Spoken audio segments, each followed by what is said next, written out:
يوم جديد معانا حكيم النهارده مختلف جدا جدا يعني من الناس الكتاب بيقول ايه، العلم بيقول ايه. لا يخف الحق يعني في آرائه لو ما تلائم.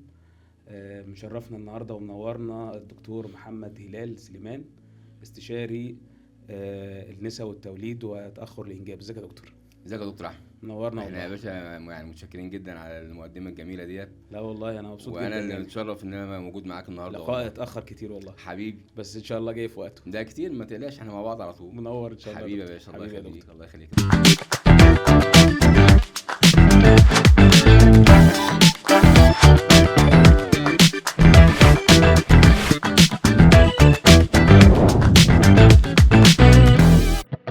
محمد، عندنا سؤال بقى عن، طبعا احنا معانا دكتور نسف، هنتكلم عن الستات انا معاك يا باشا والستات في اي كلامهم حاجه. كتير، فاحنا نقول اه بسم الله الرحمن الرحيم كده. وهنبدأ الأول بحاجات الخاصة بالخرافات والشائعات اللي بتدور حوالين الحوامل وحوالين الحمل وتأخر الإنجاب، خصوصا الموروثات القديمة وكلام الأجداد.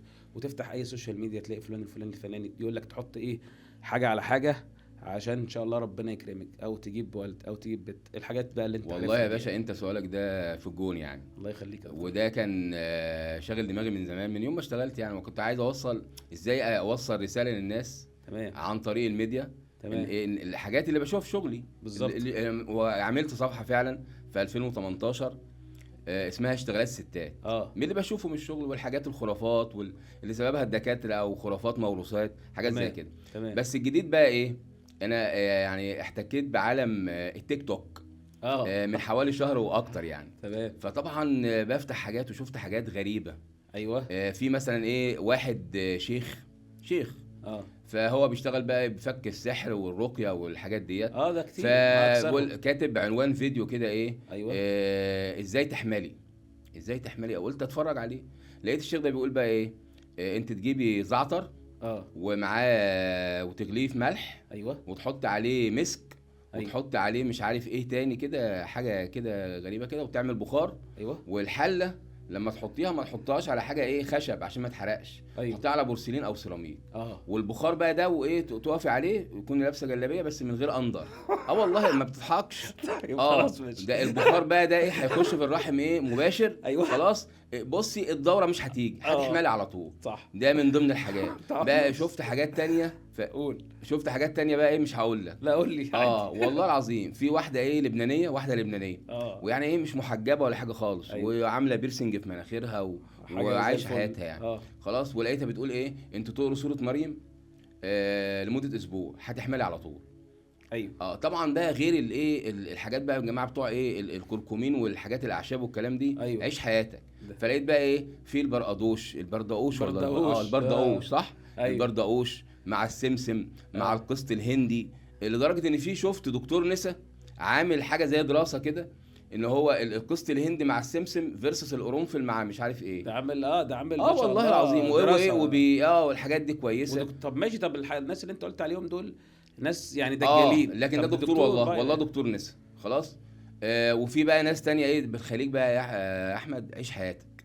اه. بص خدي بقى الايه المكملات الغذائيه دي، تعيش حياتك خالص. اه. برجنا مش عارف ايه فور اه. عشان ازاله المخزون والتخصيب والحاجات دي. تمام. فطبعا الموضوع ده حاجات خرافات. وانا يعني افضل ان يعني يكون لوزاره الصحه يكون لها دور دور في رقابي على الموضوع. القصه لان ديت. الموضوع لا الموضوع وده منتشر. دور مهم برضو لحضرتك انت يا دكتور انت احمد مش والدكاتره. متخيل الشيخ اللي بقول لك عليه ده وكل الجماعه دول الاعشاب والحاجات ديت.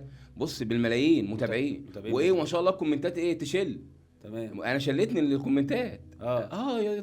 ما شاء الله يا شيخ انا عملت كده وحملت. عملت ايه يا بنت، بس ما تجننيش والله.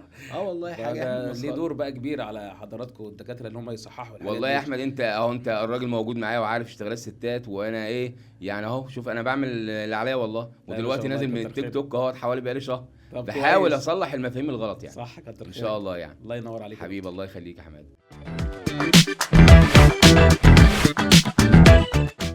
طيب يا دكتور محمد، فقرة حلوة بقى كده الناس برضو بتحبها، فقرة زي ضربات الجزاء كده. هقول لك شوية ايه معتقدات ايه تديني عليها رد كده. يعني دايما واحدة ست تحمل يقول لها، تلاقي الناس كلها بقى ايه، جارتها ومامتها كلي ده انت بتاكلي الاتنين، هتلاقيها مثلا بتاكل 49 مره في اليوم. جميل يا دكتور احمد. ده نقطه مهمه على فكره.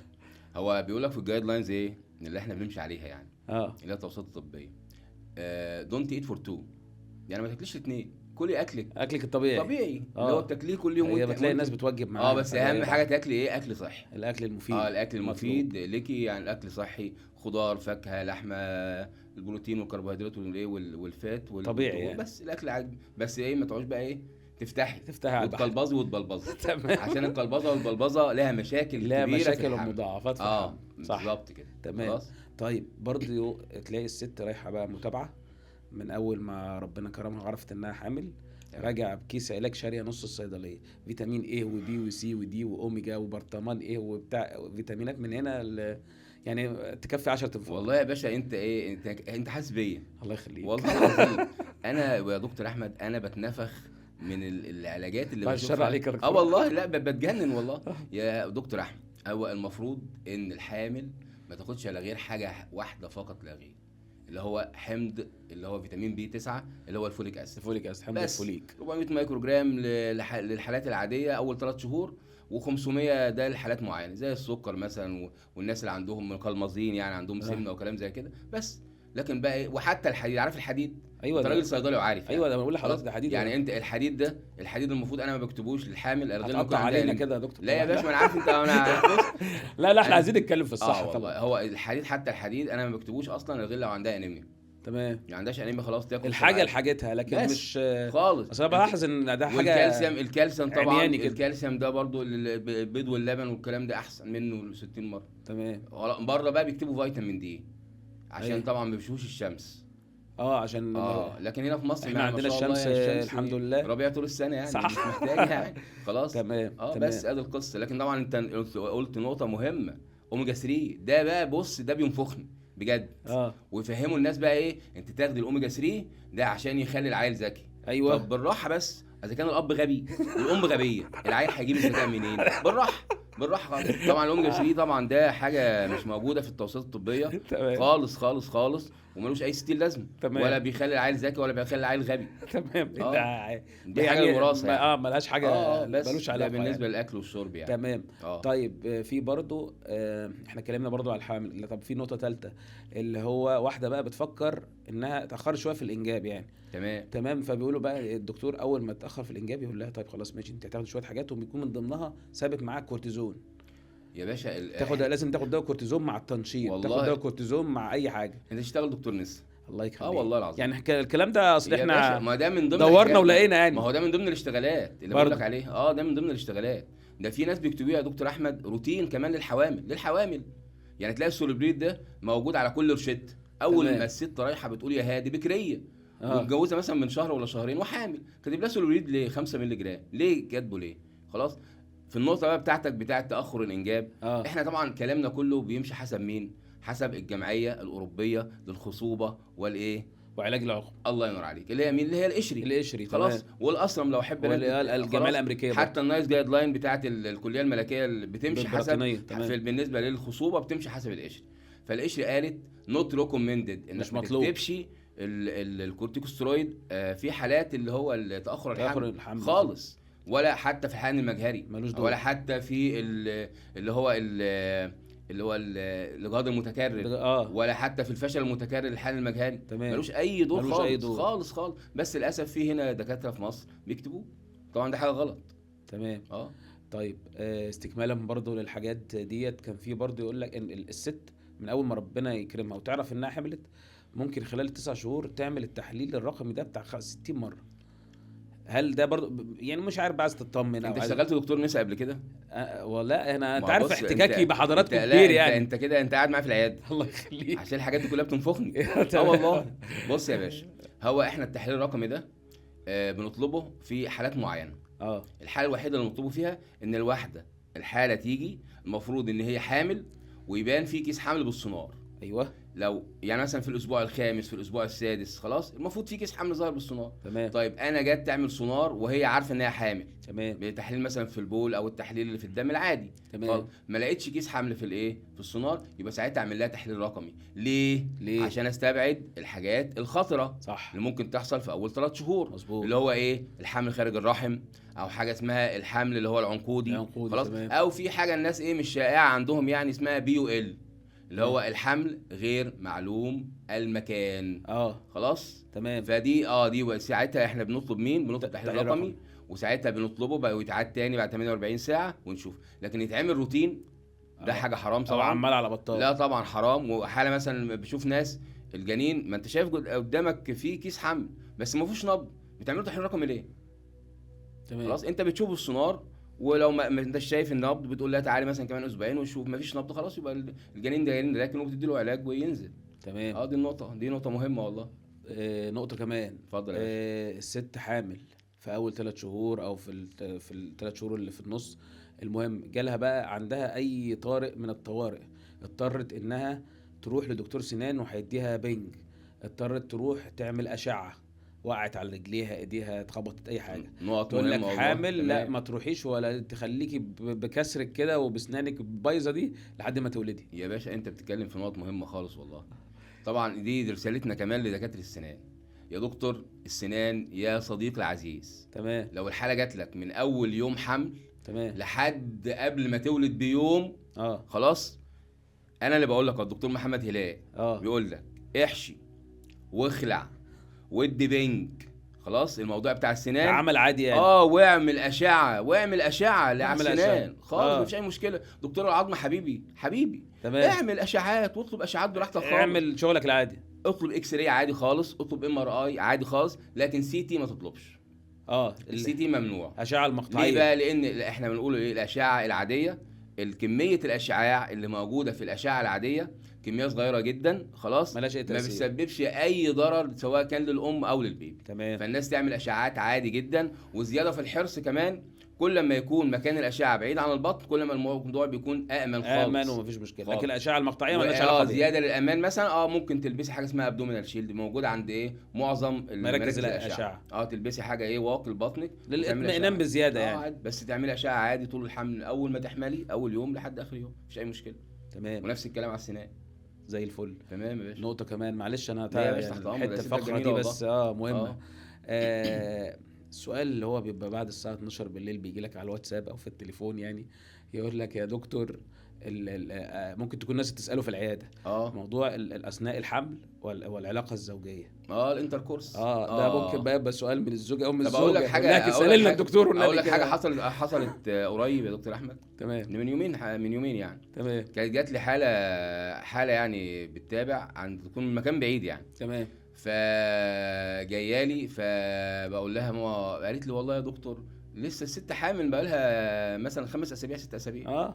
بتقول لي ده الدكتوره قالت لي امنع العلاقه الزوجيه، جوزك يمنع العلاقه الزوجيه لمده 3 شهور. فانا قلت لها ما فيش الكلام ده خالص، جوزك يمارس يعني بناء على حاجه يعني خالص هم مفهمينها ان معظم الدكاتره بيمنعوا، وغالبا بيكونوا ستات، عشان بس انا ما بسالش للستات والله دكاتره، بس هو الدكاتره الستات مش عارف ايه مشكلتهم مع العلاقه الزوجيه مع الحمل، خلاص. فهي تقول ايه، لا ما تمنع العلاقه الزوجيه عشان لو في علاقه زوجيه هيسبب لك اجهاض. طبعا مش هقول لك بقى الموضوع بقى في الحال المجهري.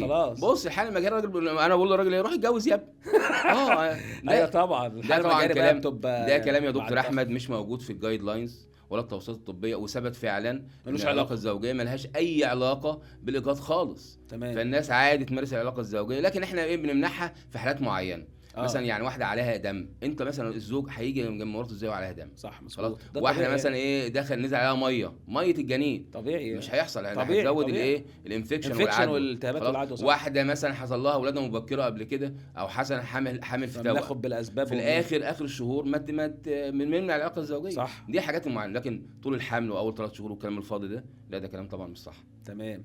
اخر حاجه في الفقره بس ايه الاسئله الجامده دي يا عم؟ ايه يا عم ده؟ انت ايه انت حبيبي يا اشتغلت دكتور. نسا قبل كده ولا ايه؟ السؤال آه. الاخير بقى، عشان ده ترند بدا يظهر وشفناه بقى على الايه، على التيك توك يا حبيبي. حبيبي التيك توك ده. الدكاتره سلمنا على ام خالد والله. تحياتي لام خالد. الاستخدام، نسيتني السؤال. لا قول يا باشا. الاستخدام بتاع البلازما اللي هو بيسموه البي ار بي. يا لهوي عليك. ايوه، قال لك بقى ايه، احنا بنجيب البلازما بتاع مم. العيان، بنجيب الدم العيان ونفصل منه البلازما ونحقنه موضعيا في المبيض بحوار معين كده عشان نزود مخزون المبيض او نحسن التبويض او طب أو انا أو كذا انا أو يعني. هزيدك من الايه، اسمه ايه، من الايه، الشعر من بيه. الشعر بيه، صح؟ مش بيقولوا كده؟ هات يا طيب. باشا. بص يا باشا، ده حسب القشري. القشري طب اللي هي الجمعيه الاوروبيه للخصوبه. تمام. خلاص.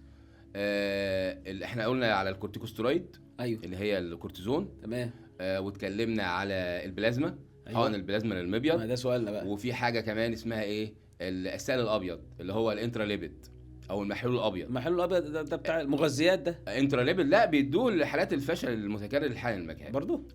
وللاسف بقى يا دكتور احمد المشكله في ايه؟ طبعا الحاجات ديت يعني ما تنفعش خالص. تمام. بسبب ده بالدليل العلمي ملهاش اي دور يعني. طبعا خالص بقول خالص البلازما دي بتعمل شغل خالص عالي. خالص. وطبعا الكلام ده انا مش هقول ان هو ملوش دليل علمي، ده الكلام ده نصب، مش ملوش دليل علمي. بس اللي مزعلني حاجه بقى يا دكتور احمد، ان بلاقي مثلا في حد بشوفه طبعا على الفيس مراكز لدكتور ستاف، استاذ دكتور في جامعه مصريه. كنت لسه هقول لك كده. والله العظيم.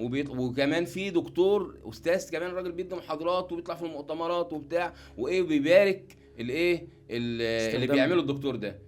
طبعا بيجيب لك طبعا ايه، ممكن مرات البواب بقى مش عارف ايه، ده انا الدكتور حقل البلازما وانا كان عندي الفشل المبكر والناس تسقف. مفيش والناس ايه طبعا الكلام ده ضحك على الدقون يعني، وكلام نصب. خلاص. وللاسف برضو موضوع ان انت المحلول الابيض ده، في دكتور استاذ دكتور برضو للاسف وبيروج له برضو على الفيس، عشان طبعا الكلام ده ثبت ان هو ايه، كلام غير علمي وكلام غلط ولا بيعمل اي حاجه. طبعا احنا عارفين بالعاميه كده مخزون المبيض ده مخزون. تمام. يعني مثلا الست عندها 1000 بيضه بتخلصهم خلال فتره. خلاص. لو حصل ان هي دخلت في حاجه اسمها فشل مبكر للمبيض، تمام. اللي هو البي او اي. تمام. خلاص. واحنا بنقول ايه اللي بيحصل، اللي بيحصل خلاص. بنقول بس انا ايه، الست دي ممكن تحمل طبيعي، خلي بالك، بنسبه 5-10%. تمام. يعني حتى ما اسموش ايه بي او اف او البريماتيور اوفيريان فيلر، لا اللي هو الفشل الكامل، لا اسمه بريماتيور اوفيريان انسفشنسي. يعني انت فاهم كلامي؟ قليل. بس مش مفهوم. مش مفهوم. ممكن الست تحمل طبيعي لوحدها، تمام، بالصدفه، بتاع حاجه بتاعت ربنا، صح، بنسبه 5-10%. خلاص. لكن بقى ما فيش ايه علاج هديه لها هيزود المخزون. انسى الفيلم ده خالص. تمام يا دكتور. لا بس انت، لا اسئلتك، لا اسئله انت دي كانت لا جامد بناء على طلب الجماهير. حبيبي والله. حبيبي يا دكتور، حبيبي يا دكتور، الدنيا. الله يخليك يا عسل.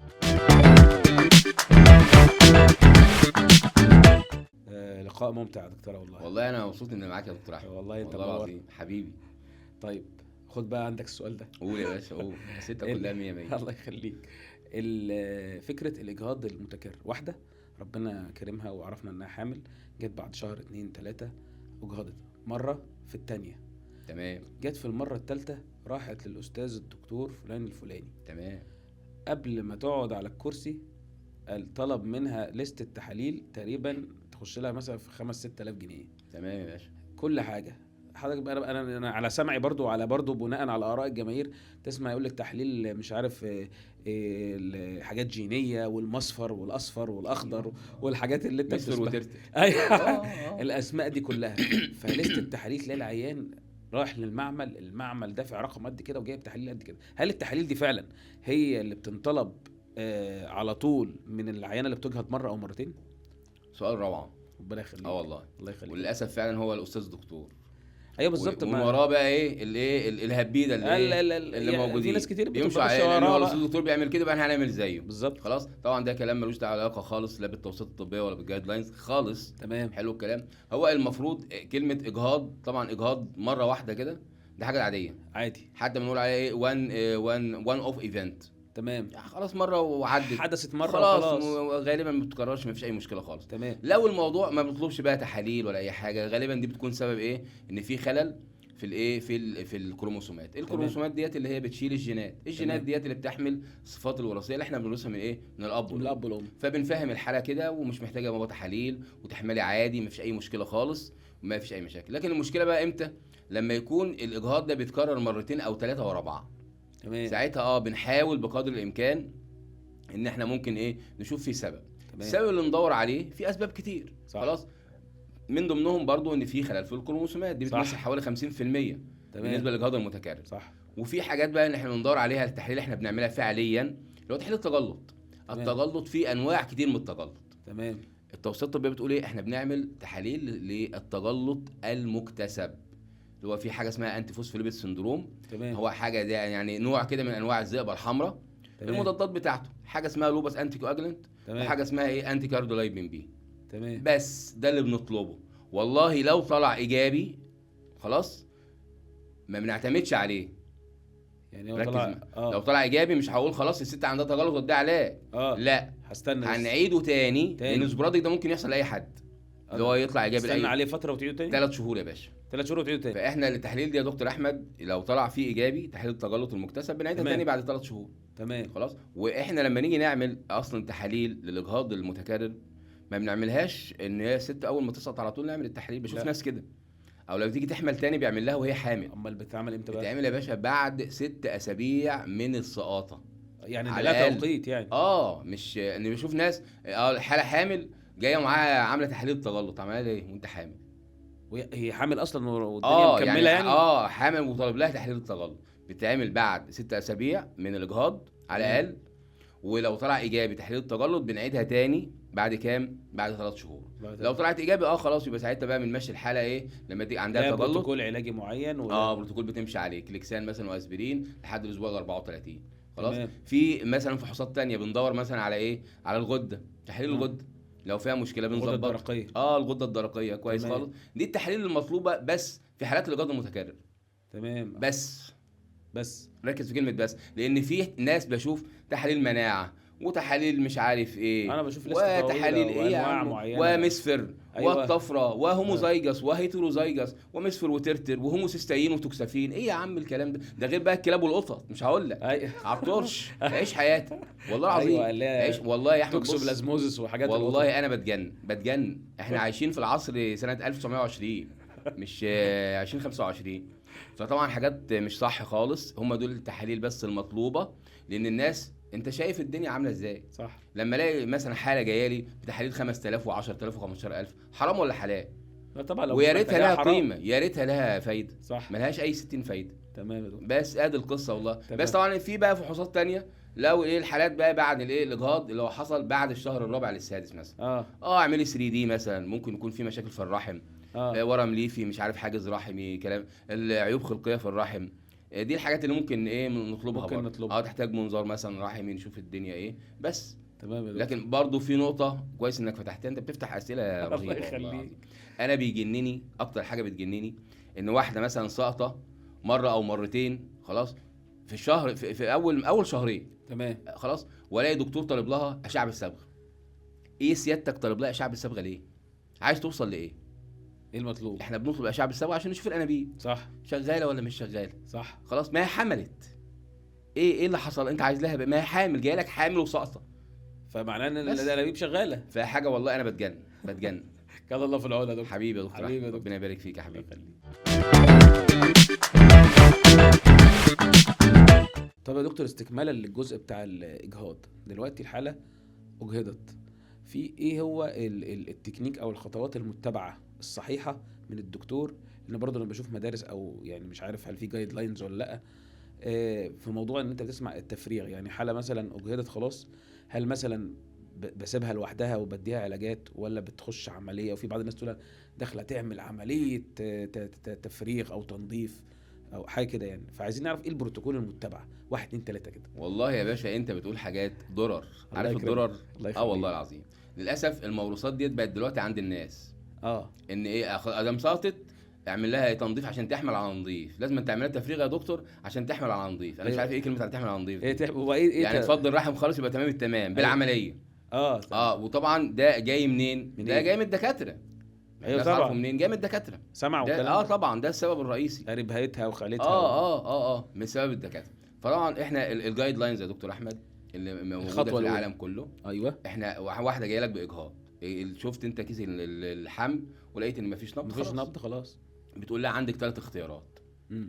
يا اما let the nature take its route، يعني نخلي الطبيعه تاخد مجراها، اللي هي ايه، الامور تاخد مجراها الطبيعي. سيبيها. ممكن تسيب الحمل ده 3 اسابيع ولا يحصل لك بقى تسمم ولا ايه، ولا يحصل لك والعيل وهتموتي وكلام زي كده. ده كونسبت عند الناس، مفهوم عند الناس خلاص. فبتسيبي نفسك والله طبعا هتتجنبي طبعا ايه، هيجي لك شويه مغص، ممكن ينزل عليكي دم، كلام زي كده. دي طبعا بتبقى ناجحه مثلا بنسبه 50% من الحالات. ده الرحم بينظف نفسه من يعني. نفسه خلاص. تمام. ده حاجه طبيعيه جدا خلاص. النقطه الثانيه، طب ما ينفعش الموضوع الطبيعي ده خلاص، ما نزلش لوحده. خلاص عندك خيارين، يا اما اديكي علاج يا اما اديكي ايه، اعمل لك التفريغ. علاج دوائي. العلاج ده عباره عن اقراص بتاخديها سواء كان بالفم او مهبلي. تمام. خلاص والله حصل لك واقول لها ان هيجي لك شويه مغص، تستحملي شويه وهيبدا ينزل عليك شويه دم. الاقراص اللي بتحفز الرحم ان هو ينقبض. نزل هينزل عليك دم كتير، ولما ينزل وبعدين كده بقايا بقى والله بنبص عليكي بعدها ايه تاني يوم مثلا بالسونار، ان الدنيا شوف في بقايا ولا مش بقايا، وخلص الموضوع بنسبه 85% بينزل بيعدي مع العلاج. واخر حاجه خالص اخر اللي مرحله هي ايه، اللي هي التفريغ، اللي هي الناس بتوصل لها اول مرحله. عمليه التفريغ دي عمليه بسيطه يعني، مش من 5 ل 10 دقائق خلاص. وبنخش مثلا بحاجات ممكن عنق الرحم مش فاتح مثلا، بنعمل لها موسعات كده عشان نوسع عنق الرحم وخلاص، ما بتاخدش حاجه يعني. لكن وبناخد تخدير، ممكن في ناس بتدي تخدير موضعي تمام في عنق الرحم والحاله فيها عادي، او ممكن تاخد منوم تخدير كلي يعني بنج كلي ما بياخدش 5 دقائق 5 دقائق خالص. لكن انا اتصدمت تمام لما لقيت ان في ناس بتعمل تفريغه ببنج نصفي. ازاي انت تنيم الحاله بنج نصفي عشان تعمل تفريغه؟ بس حضرتك بتقول 5-10 دقائق، فكده هتخليها منمله بقى 3 شوف بقى ايديها رجليها بقى تقعد 3 ساعات عمال بالبنج النصفي يفك، مش فاهم. فانا بقول والله العظيم دكتور احمد انا بسمع حاجات تجن. ربنا يكون في عونك بس يا باشا وخلاص. والحاله عامه برضو نقطه برضو اكملها برضو يا باشا. اتفضل. الحاله تحمل بعد السقاطه عادي. لان بشوف ناس لازم انت تريحي بعد السقاطه. ليه؟ هو الرحم كان بيشيل حديد يا بيه؟ عادي يا بيه، ما تحمل يا بيه، هي نفسها في عيل ما عندهاش عيال، صح، ما تحمل يا بيه. خلاص لو هي مش عايزه تحمل تاخد برشام من الحمل او اي وسيله، صح، مفيش اي مشكله. وممكن تحمل على حاجه بالفلاحه كده بنقول عليها ايه، على غباء، يعني هي تسقط والدم ما تجيلهاش الدوره، لان التبويض بيحصل بعد حوالي مثلا، يعني هي ممكن الدوره تجيلها من 4 ل6 اسابيع بعد السقطه. خلال الفتره ديت بيحصل فيه تبويض، ممكن تحمل، يعني بنقول عليها غبب، يعني ايه من غير دوره، تيجي ميعاد الدوره ما تجيش، تلاقي نفسها حامل بعد السقطه. ده التعبير ده على غبب، ده تعبير فلاحي يا باشا. ده حلو، ده تعبير فلاحي، حاجه فولكلور اوريجينال زي ما بيقولوا. ايوه الله ينور يا دكتور. الله يخليك يا حبيبي، الله يخليك.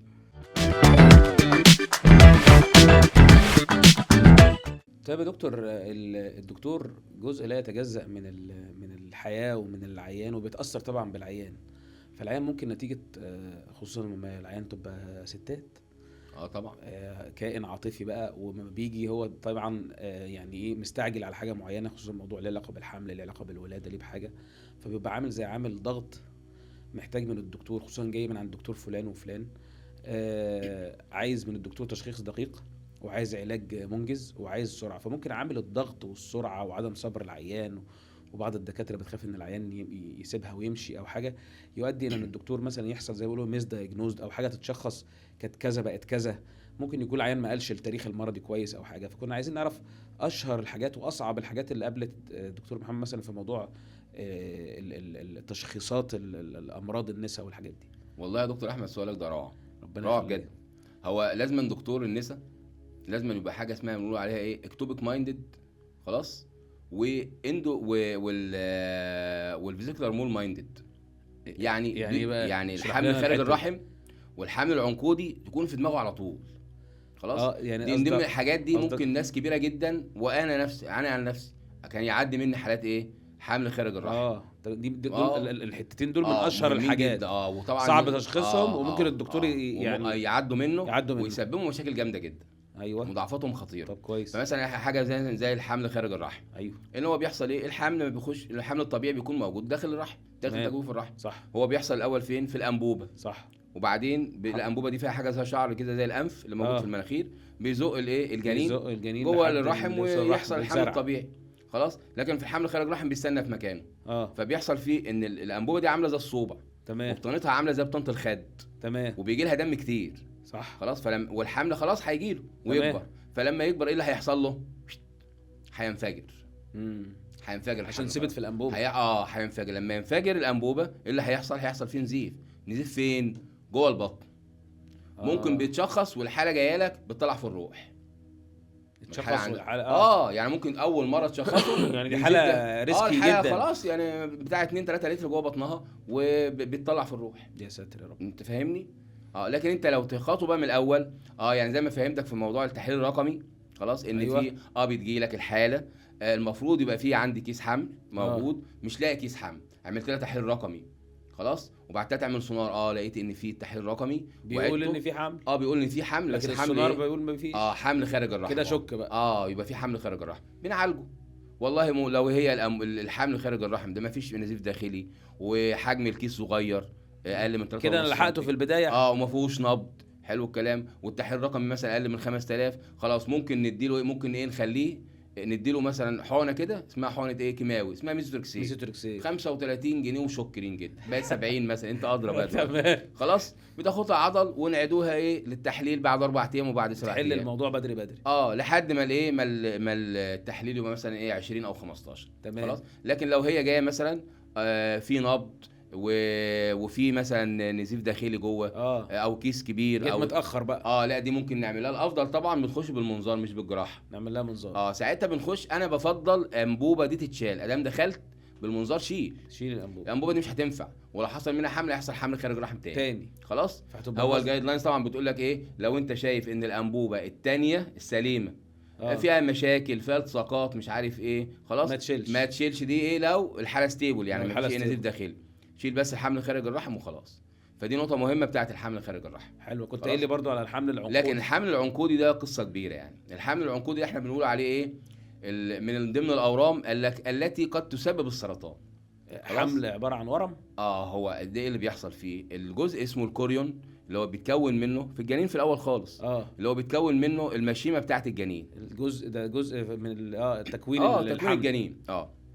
فاللي بيحصل ان الخلايا دي بتتكاثر، حلو الكلام، لدرجه ان بتلاقي الرحم يا دكتور احمد عامل زي مليان زي الزبيب، مليان، حتى بنقول عليه هاني كامب ابيرنس او سنو ستورم ابيرنس، بيبان مفيش جنين خالص، كانه تلج، عاصفه ثلجيه. الله ينور عليك، حلو الكلام. وطبعا الحمل ده لازم ننزله، وطبعا في ناس بتشخصه تدي مثبتات وتحليل رقم حلو والحمل بيكبر وجميل. والله العظيم بشوف بلاوي سود. خلاص. ايه اللي بيحصل بقى في الحمل العنقودي ده؟ احنا عندنا منه نوعين يا دكتور احمد. تمام. في نوعين اسمه كومبليت، يعني مفيش جنين خالص، خلاص، وفي نوع اسمه بارشل اللي هو انكمبليت، ان في جنين ومعاه كمان الجزء بتاع والجزء الحمل العنقودي حواليه تلاقي في جنين وبيكبر وبتاع، لكن في حمل لازم الاثنين ينزلوا ويتفضل رحم. في الحالتين لازم الاثنين حاجه اسمها سكشن ايفاكويشن، خلاص، بنسحبه ونشفطه. حلو الكلام. النقطه المهمه، ده بيحصل ازاي؟ الحمل الطبيعي بيحصل ازاي؟ بيجي منين؟ الحيوان المنوي عليه الماده الوراثيه مع البويضه، والبويضه فيها الماده الوراثيه بتاعت الام. تمام. الاثنين دول 23 و23 بقى الجنين فيه كام؟ 46. صح كده؟ الاب والام. اللي بيحصل بقى في الحمل العنقودي، بتلاقي ان البيضه فاضيه ما فيهاش ماده وراثيه خالص، اتخصبت بحيوان منوي واحد فيه 23، خلاص، وانقسم على نفسه بقى كام؟ بقى 46. بقى 46 بس ما فيش ماده وراثيه جايه من الام خالص. او 2 حيوانين منويين بيخصبوا البويضه الفاضيه ديت، خلاص، بيبقوا 46، خلاص. فده تلاقي التحليل الكروموسومي بتاعه 46 كروموسوم، لكن ما فيهوش ماده وراثيه من الام، مفيش جنين هيتكون. عكس بقى مين؟ البارشل. البارشل دي في بويضه وفيها ماده وراثيه وخصبها مين؟ 2 حيوانين منويين، بقى كام؟ 69 كروموسوم، 23 في 3. والله ينور عليك، الله ينور عليك، حلو الكلام. في الحالتين طبعا احنا لازم نفضل رحم، لان دي الخلايا دي لو سبتها بتخترق جدار الرحم وتسبب حاجه بقى دي اسمها GTD اللي هو الحمل العنقودي ده، فيزيكولار مول، يعني سواء كان المكتمل الكومبليت او البارشل. لا، هتخش بقى في حاجه اسمها GTN، يعني جيستيشنال تروفوبلاستيك نيوبليجيا. ده دخلت في كانسر، يعني وتاخد ده التطور، ده تطور الله سرطاني، ينور. هياخدنا في حته تانية خالص. لو انت ما عملتش بقى التفريغه، يعني انت مجرد انك بقى التفريغه وتعمل متابعه للتحليل الرقمي وتمنع الحمل لمده 6 شهور، خلاص الحاله كده تمام التمام. لو سبتها ممكن الحاله تخش في ايه، في الجي تي ان، اللي هو اللي هو ايه، اللي هو مسبب زي للسرطان. الكانسر. بس برضه بيبقى تشخيصه متوفر، ونسبه العلاج فيه بتوصل ل 100% مع العلاج الكيماوي. طب حلو. بس حلو في جدا. نوع طبعا نادر، نوع نادر خالص، اسمه تروفوبلاستيك سايت تيومر. تمام. ده طبعا ده للاسف بيبقى حله انك بتشيل الرحم، تمام. لا بيستجيب لا للاشعاع ولا للكيماوي. تمام. وده نوع نادر نادر جدا يعني. وغالبا بيبقى فيتال. قصه حلوه للاسف والله. يعني. لا نورتنا والله يا دكتور أشرف. حبيبي والله، سؤال حبيبي ممتاز واجابه حبيبي. رائعه. حبيبي يا دكتور احمد. حبيبي يا دكتور. سؤال انا عارف انت هتحبه يعني، سؤال هتحبه والله. قول يا باشا، انا معاك بس والله. انا عايزك بس اجابه في الهادي، تبقى هادي كده. انا هادي واحده جدا، واحده. انا هادي جدا تمام. والله العظيم. دلوقتي اغلب الناس في اغلب الترندات سواء في الطب او في غيره، الناس دايما بتحب ترجع للطبيعه بعد ما لفتها، قال لك الطبيعه احسن حاجه. فدلوقتي كانت اغلب السيدات دلوقتي تتجه الى الولاده القيصريه. دلوقتي بدأ يظهر ترند يمكن جاي لنا من بره كمان، ان هم بره بقينا نتفرج عليهم كده ان هم عايزين يعملوا ترندات الولاده الطبيعيه. بتشوف بقى ناس بتولد ولاده طبيعيه، ويقول لك الولاده الطبيعيه تحت الميه، والولاده الطبيعيه في المستشفيات والقصص دي. فبدأ بعض الحملات، وبرضو الحكومه المصريه تفضلت بانها تعمل حملات توعيه اتجاه الولاده الطبيعيه. فكنا عايزين نعرف برضو ليه الدكتور بيبقى خايف من الولاده الطبيعيه، وليه العيان بيبقى قلقان من الولاده الطبيعيه. انت كده يا دكتور احمد جيت في ملعبي. تمام. بص انا يعني ايه، يعني انا الحمد لله مشهور جامد بالايه، بالولاده الطبيعي. ايوه. الحمد لله يعني. طب ده حاجه كويسه. وده من ضمن الحاجات اللي هي شغلتني في عيادتي، هو ان انا كنت مشهور وبدي الحالات فرص ان هي تولد طبيعي. حلو جدا يا دكتور والله. النقطه بقى اللي انت بتقول عليها، يعني طبعا مصر للاسف سمعتنا في العالم زي الزفت من ناحيه الولاده الطبيعي طبعا والقيصري. تمام. احنا كنا بننافس البرازيل مش على كاس العالم، امال على ايه؟ على مين اول واحد في الولاده القيصريه. اه طبعا البرازيل كانت نمبر 1 خلاص. احنا دلوقتي برضو. لا يا باشا، احنا عدينا البرازيل. تمام. احنا نمره 1 في الولاده القيصريه في العالم، في العالم مش في افريقيا. طبعا انت اوروبا، في جهود امريكا طبعا دلوقتي من الدوله ومن دي وزارة حاجه الصحة كويسه والله. بص اتجاه لتشجيع الولاده الطبيعيه يعني. انا شايف يا دكتور احمد السبب الرئيسي في الولاده القيصريه ايوه.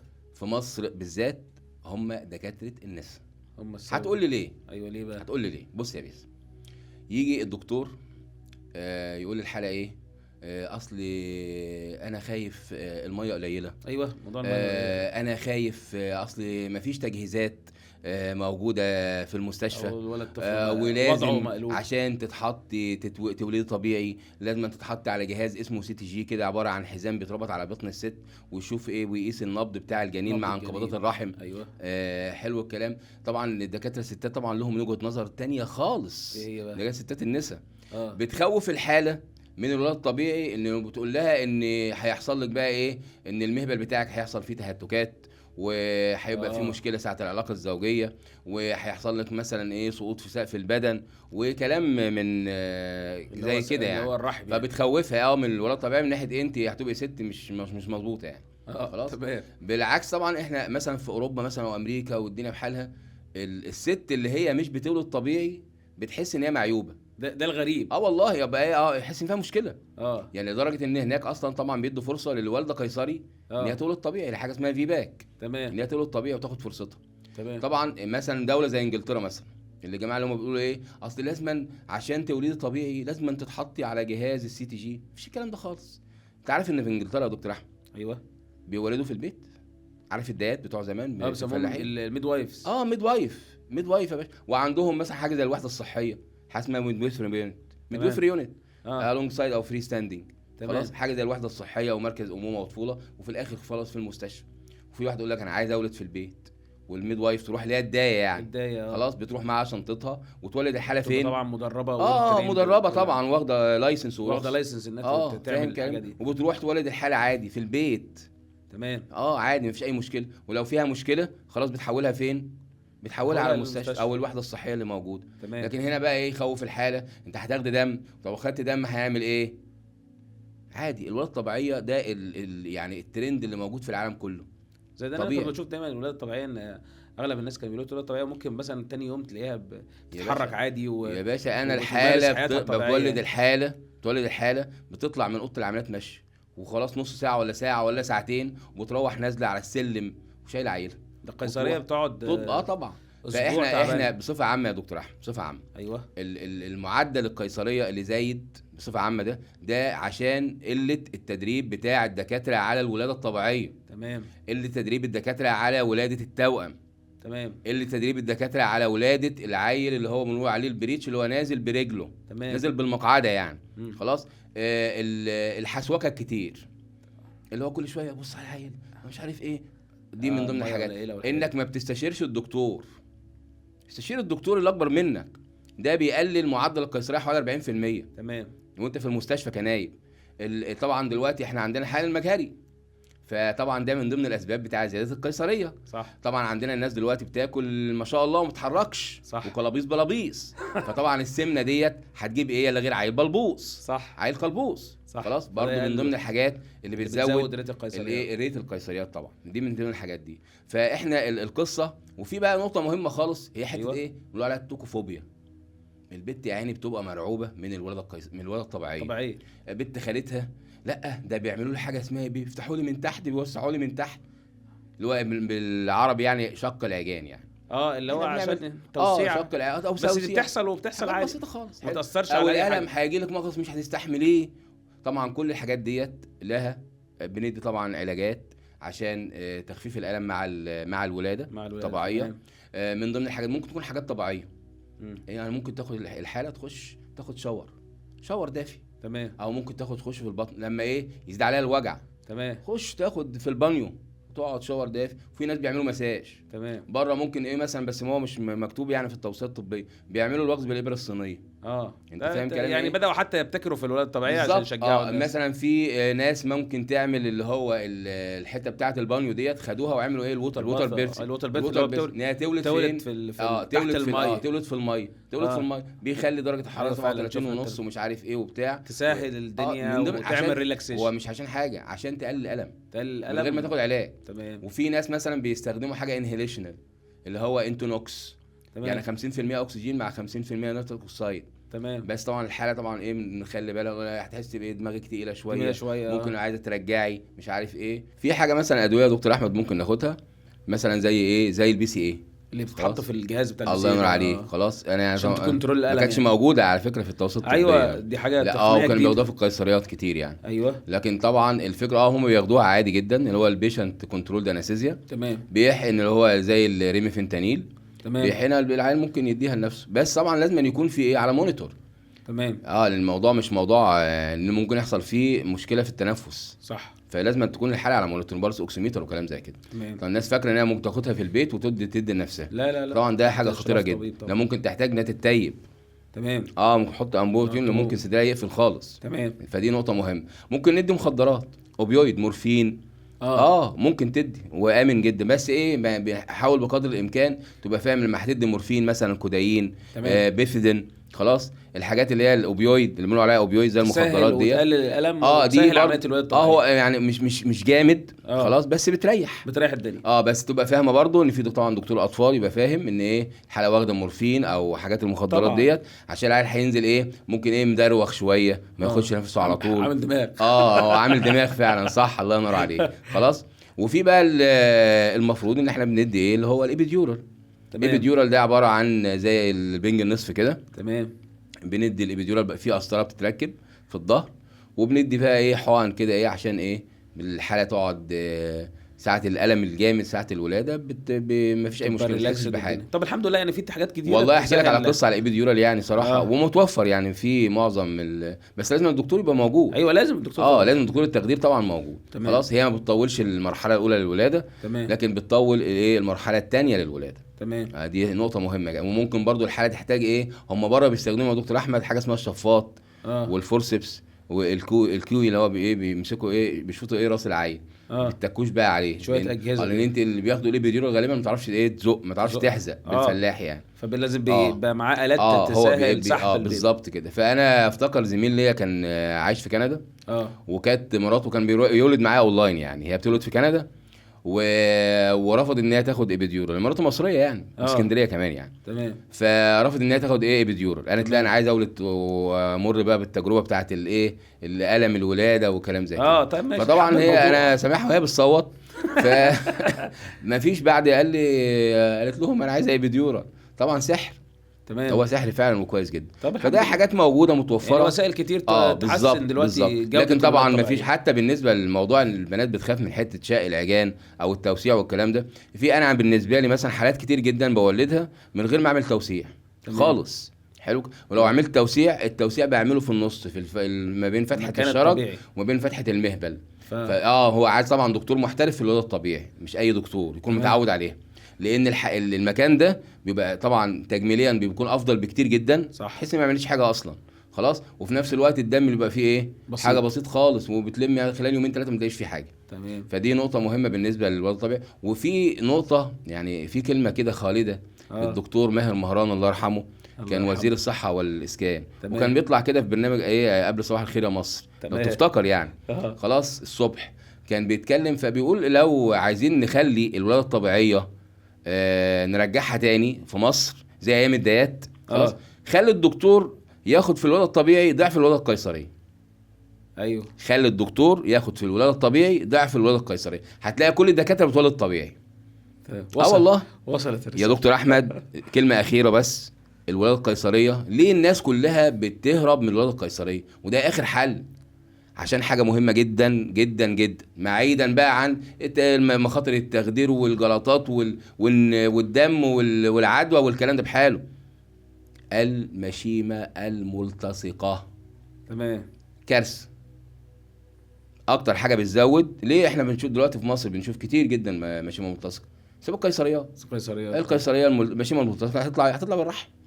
صح. هتشيل الرحم طبعا ونزيف وافلام زي كده. فدي نقطه مهمه جدا. ويا ريت الدكاتره تعمل نشر الوعي للناس عن الولاده الطبيعيه. يا سيدي مش عايزك تولد الحالات الصعبه طبيعي يا سيدي، خلاص ولد الحالات السهله ولدها. صح. مش هتخسر حاجه. تمام. ده هيفرق والله جامد، والناس هتدعي لك. صح. اوفيت يا دكتور والله. حبيبي والله. حبيبي يا دكتور احمد. الله يخليك. الله يخليك يا حبيبي.